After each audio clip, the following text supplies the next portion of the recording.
Guys, imimix ko na yung ginayat kong ano.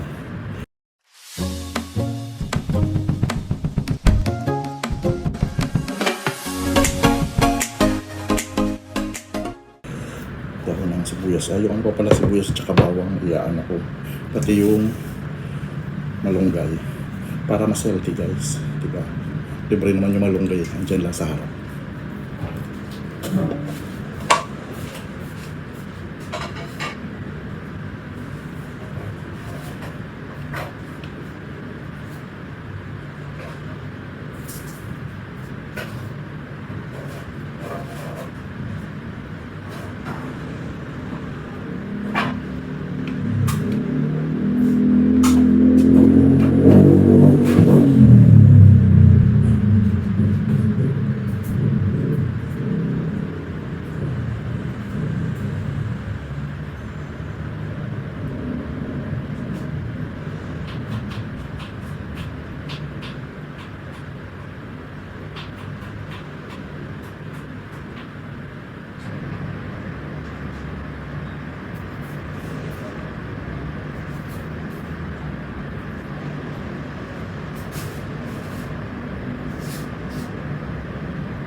Ready natin ang mga ricados.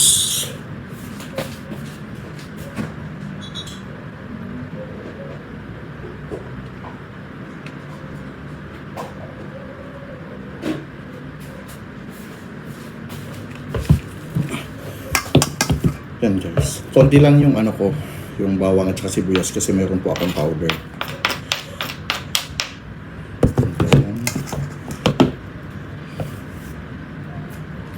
Ito po, ang bango niya at saka ang sarap niya. Garlic and parsley. Garlic and parsley. Lagyan muna natin ng... hindi. I-mix ko muna siya. Kamay na ako guys kasi ano naman eh. Tawag dyan, nagugas naman ako kanina.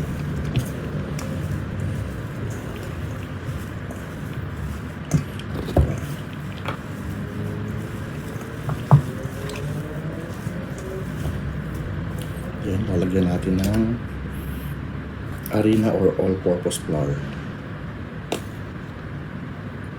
Tansya lang guys. 4, 5, 6.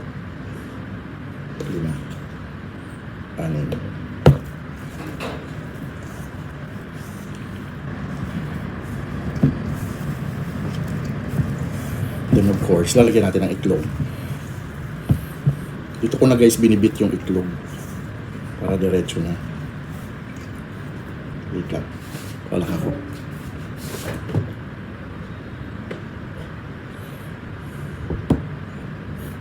I think mga 3.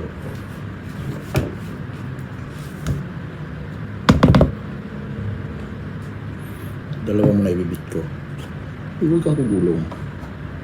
Ang gulo ko diba? Okay lang guys. Ganito pag magawa ng mga pagkain sa bahay lang, di ba?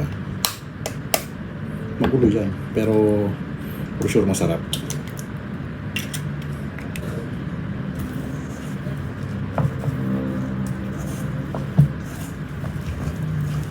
Yun ang pambasa natin ng itlog. Pero I think kulang pa siya.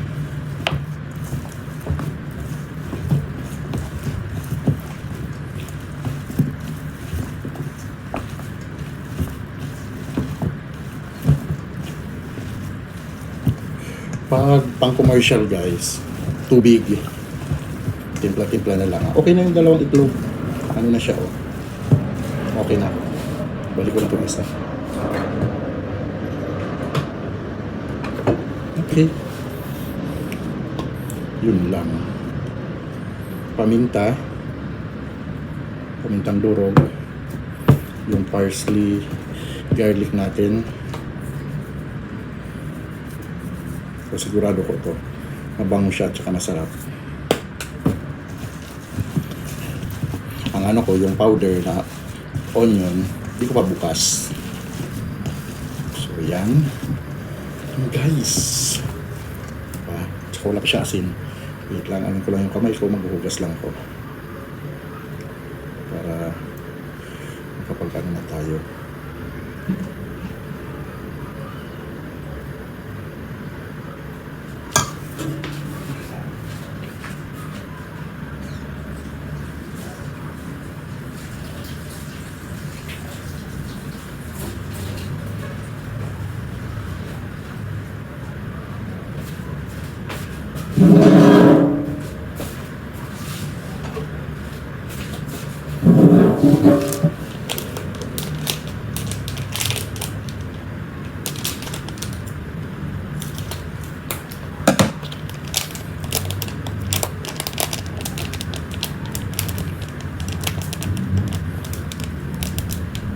Sarap guys kapag maraming ganito.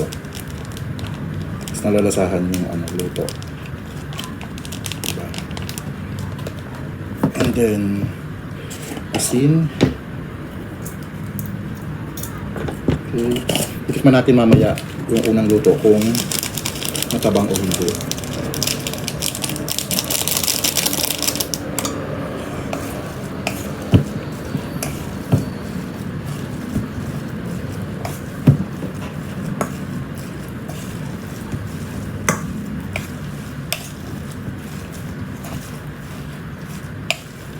Parang ano,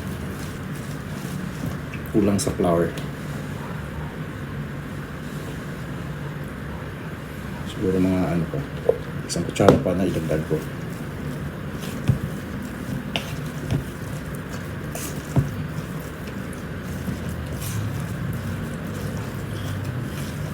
And of course, mamaya, pabilog yung lagay natin, di ba?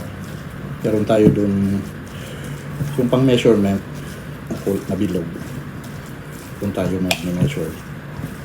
Then guys, meron na tayong actually dinner, merienda. Pag may natira, i-freezer ko lang siya para bukas naman.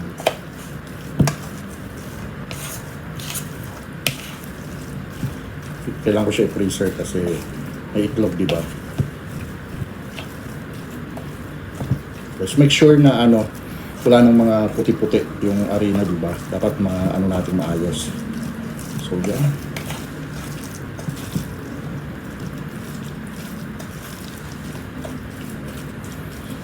And now, ready na po. Ang gagawin na natin ay magluluto. Tara, samahan niyo ako.